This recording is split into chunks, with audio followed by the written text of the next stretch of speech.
dia yang salah tapi dia yang merasa terzolimi. Aneh banget. Check this out.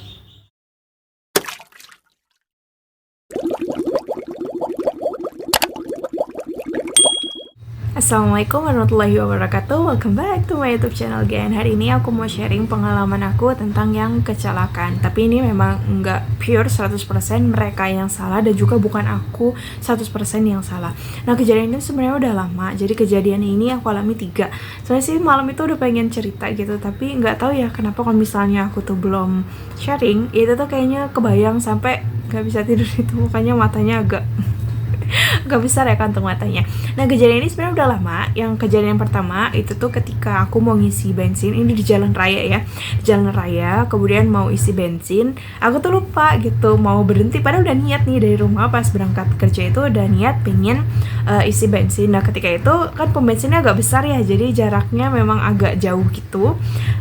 Jadi jarak antara entrance sama exitnya itu lumayan kan, agak panjang. Nah, itu di tengah-tengah aku tuh baru ingat langsung aku scan ke kiri, langsung belok gitu. Nah, aku nggak tahu kalau misalnya di belakang itu bener-bener ada yang bener di belakang banget aku, padahal di situ tuh lagi nggak begitu macet ya, jadi pasti jaraknya nggak akan mungkin sedekat kayak ketika kita macet. Nah, kemudian bruk gitu jatuh, aku kaget, langsung spontan aku nengok, kemudian aku langsung matiin motor, aku datengin yang jatuh itu, karena kan emang karena aku gitu kan, karena aku takut banget kalau misalnya tapi aku main pergi gitu aja, itu bukan aku banget dan aku nggak mau kayak gitu.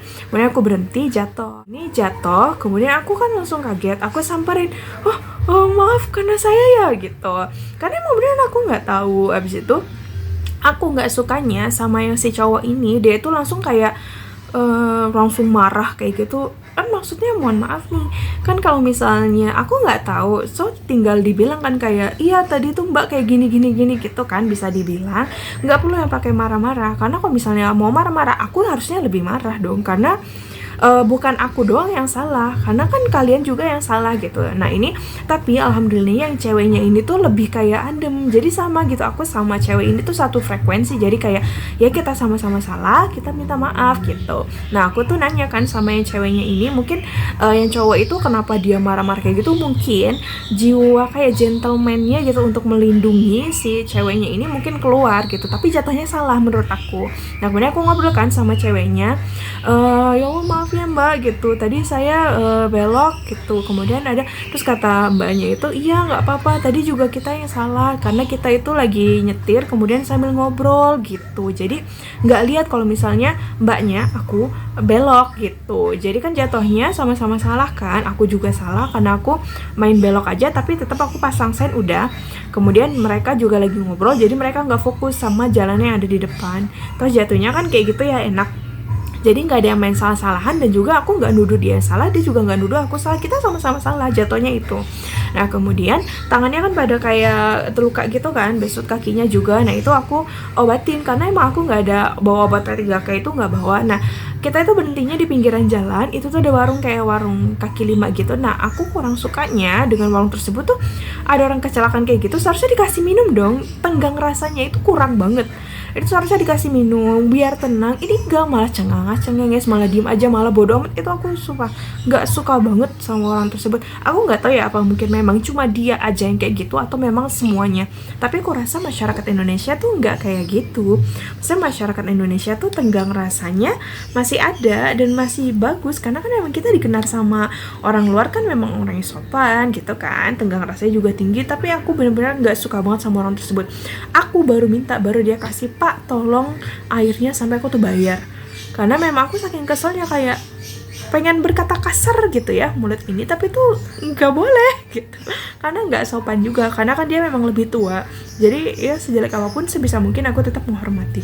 Kemudian baru dikasih sama dia. Kemudian ada es batu, aku minta es batu, kemudian lukanya itu biar nggak makin parah dan bakteri yang nggak makin masuk, jadi aku pakai es batu dulu biar memarnya itu agak hilang. Nah, kemudian yang cowok itu juga, bahkan yang di kakinya itu aku pegang, beneran aku pegang, kemudian aku cuciin kayak gitu. Enggak jijik sama sekali. Cuma aku kurang sukanya sama si cowok itu, tabiatnya itu yang aku rasa enggak banget deh. Nah kemudian yang ceweknya itu bilang, tadi kata bapak-bapak itu jadi aku belok nggak pakai sen gitu. Nah itu wallahi demi Allah aku belok pakai sen, bahkan ketika aku berhenti aku nggak sempat matiin sennya, itu masih ada. Dan aku nggak sukanya kayak gitu ya, kebanyakan orang nggak tahu apa-apa dia main menyimpulkan kayak gitu aja. Aku kalau misalnya aku salah aku akuin salah, tapi kalau misalnya nggak salah aku nggak mau ngakuin apa yang nggak aku perbuat tuh. Nah kemudian aku khawatir nih kalau misalnya kayak aku ninggalin gitu aja, aku dosa. Kemudian aku bilang yaudah yuk saya anterin pulang, insya Allah saya bertanggung jawab. Padahal di situ ya Allah duit aku tuh tinggal dikit banget, yang menipis, mungkin ada sekitaran berapa ratus gitu, 300 atau 400, itu kan udah mau akhir bulan juga ya. Tuh habis itu aku nggak mau main kabur gitu aja, ya udah Bismillah aku hadepin, ya gimana nanti terserah Allah lah. Kemudian aku nganterin mereka pulang. Tetap yang cowoknya bawa motor yang tadi, kemudian aku juga bawa motor aku sambil boncengin yang ceweknya, kemudian ditunjukin rumahnya. Habis kayak gitu orang tua dari si cewek, jadi motor ini adalah motor yang si cewek ini. Aku ke rumah orang tua si cewek, kemudian ibunya tuh lagi pergi. Nah kemudian aku tungguin, aku udah ada gitu, ya Allah gimana ini, apa aku harus ganti motornya mereka, memperbaiki motornya, karena motornya kan mahal, aku aja jarang perbaiki motor aku apalagi motor orang gitu kan. Tapi udah Bismillah hadapin, harus bertanggung jawab. Kemudian aku datang ke ibunya, alhamdulillah banget ibunya tuh baik sama kayak si yang ceweknya ini. Kemudian ibunya juga bilang kan kronologinya kayak gimana gitu, jadi nggak marah, baik banget. Aku jelasin kayak gini, udah jelasin. Habis itu ini bu, saya ganti rugi ya bu gitu. Terus kata dia nggak apa-apa nggak usah gitu, nggak apa-apa bu gitu, saya takut kalau misalnya nanti saya salah tapi saya main kabur gitu aja, saya nggak mau kalau misalnya kayak saya itu dituntut di akhirat nanti, karena tuntutannya itu lebih parah lagi ketimbang di dunia. Kan selama saya masih bisa, saya akan lunasin bu gitu.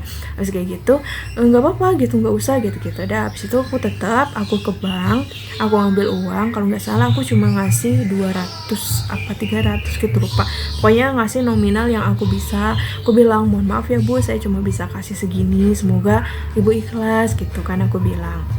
Kemudian katanya ya Allah nggak apa-apa, ini juga udah makasih banget gitu. Nah kebetulan adiknya itu lagi ada hajatan, aku lupa sih hajatan apa. Habis itu aku dikasih bingkisan. Habis itu udah selesai semuanya. Terus kan aku mau ganti motor, kata ibunya nggak apa-apa ini emang udah rusak gitu katanya. Tapi aku yakin kayaknya mah karena kecelakaan itu juga, jadi ada kontribusi dari kecelakaan itu seneng banget sih, karena memang dapat tanggapan yang positif ketimbang kayak kita harus marah-marah, kayaknya nggak banget deh. Terus kejadian yang kedua ini tuh baru banget terjadi sekitaran minggu lalu. Waktu itu aku lagi naik sepeda, aku mau ke bank, kemudian di pertigaan kan aku dari arah selatan mau ke arah utara, jadi kan aku harus melihat ke arah barat dong, harus barat kan ada mobil, nah mau lewat, jadi aku fokus ke mobilnya itu, karena jadi aku tangannya kayak gini, aku kasih isyarat kalau aku dulu mau lewat. Tiba-tiba dari arah selatan itu langsung ada cewek 2 orang, itu langsung nyerobot di jalan aku. Otomatis aku kaget, kemudian aku langsung ngerem mendadak. Nah itu tuh nabrak dia, kan kalau misalnya kalau sepeda nabrak motor kan gak mungkin sampai gimana gitu, paling pas banget aku udah nempel dia, aku ngerem gitu, itu baru berhenti motornya. Kemudian dia langsung marah-marah kayak gimana sih gitu. Aku jadi kayak ya seharusnya aku dong yang marah, kan emang dari jauh seharusnya dia ngeliat dong, mobil aja berhenti, masa dia yang dari arah selatan yang ibaratnya berhadapan-hadapan sama aku dia nggak ngeliat.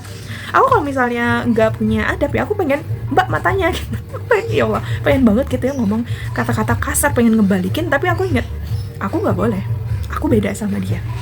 Habis itu aku diemin aja, dia marah-marah kayak gitu langsung pergi aja. Nah kalau bisa dilihat mbak itu tuh lebih muda daripada aku, mungkin sekitar anak SMA mau masuk kuliah. Aku nggak suka banget kayak gitu. Kejadian yang kedua. Kemudian kejadian yang ketiga, aku lagi jalan, kalau nggak salah kecepatannya kurang dari 20 km, kan ada speedometer ya di motor itu. Kemudian aku belok, itu bahas banget belokannya itu tajam. Ya udah aku kan belok, abis itu tiba di depan itu ada motor juga. Kemudian kan aku sontak berhenti kan, langsung ambil ke arah kiri karena itu emang aku nganan tuh. Nah kemudian dia langsung jangan ngebut dong gitu. Nah, mohon maaf nih, aku nggak ngebut. Kalau aku kecepatannya 40, itu pasti ngebut. Ini 20, apanya yang mau ngebut? Dia itu kalau nggak salah itu tuh sekitaran anak SMP.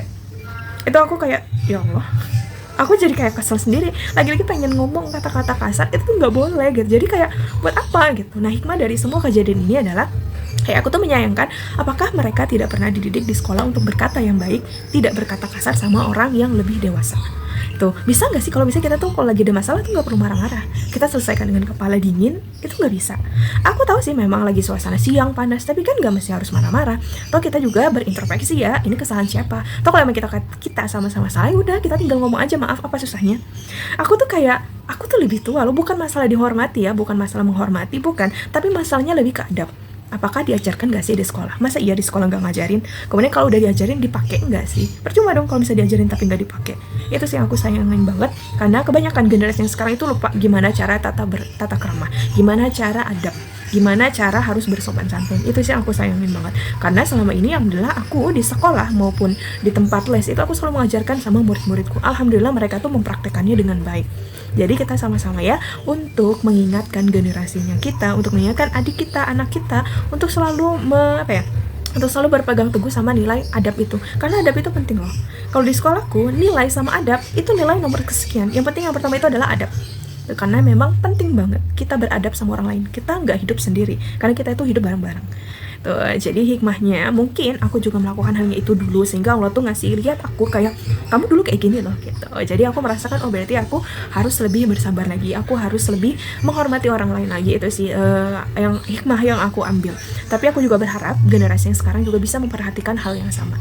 Terima kasih sudah menonton video ini, semoga bermanfaat. Wassalamualaikum warahmatullahi wabarakatuh.